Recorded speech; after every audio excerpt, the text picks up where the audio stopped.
We have seen the 5-step zoning process demonstrated for a drop-based rally. In this lesson, we'll apply the same 5-step zoning process with our second demand formation, the rally-based rally. Step 1 in this process is to start with the current price on the chart. Step 2, without cutting through candles, you will look down and left sequentially, candle by candle, looking for a strong rally in price. Once you've identified the strong rally in price, step 3 is to use the base isolation technique to isolate the base. In that case, you're going to place a vertical line on top of the leg out candle. That is the candle that legs out of the base. And you will put another vertical line on top of the leg in candle, which is the candle that legs into the base. Once you have your base isolated, you will place your proximal line at the highest body, at the top of the highest body within the base, and you will place your distal line at the lowest wick within the base. And this will identify your demand zone.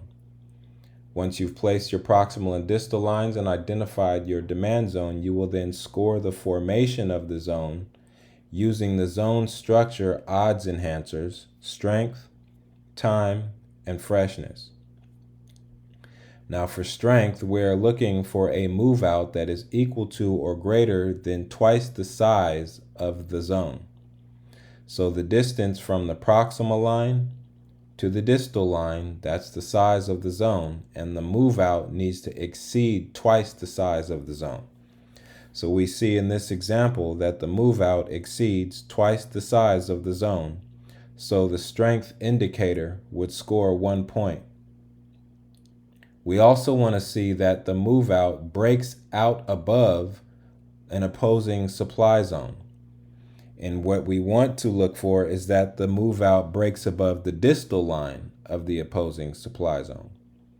So we see that the distal line is placed at the highest wick within the supply zone.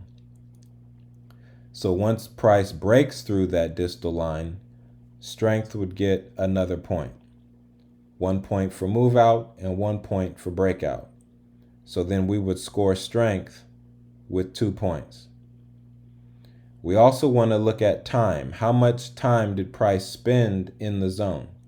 If it's 1 to 3 basing candles, time is 1 point. If it's 4 to 6 basing candles, time is half a point. And if it's greater than 6, then time gets 0 points. So in this case, time would get 1 point because it has 1 to 3 basing candles. Freshness. We want to see that price has not returned to the zone. And if that's the case, freshness would get 2 points, giving us a total of 5 points. With that, you've now seen both bullish formations scored, the drop-based rally and the rally-based rally. In our next lessons and videos to come, we will identify how to score and identify our supply zones using the 5-step process. Hope to see you in the next video.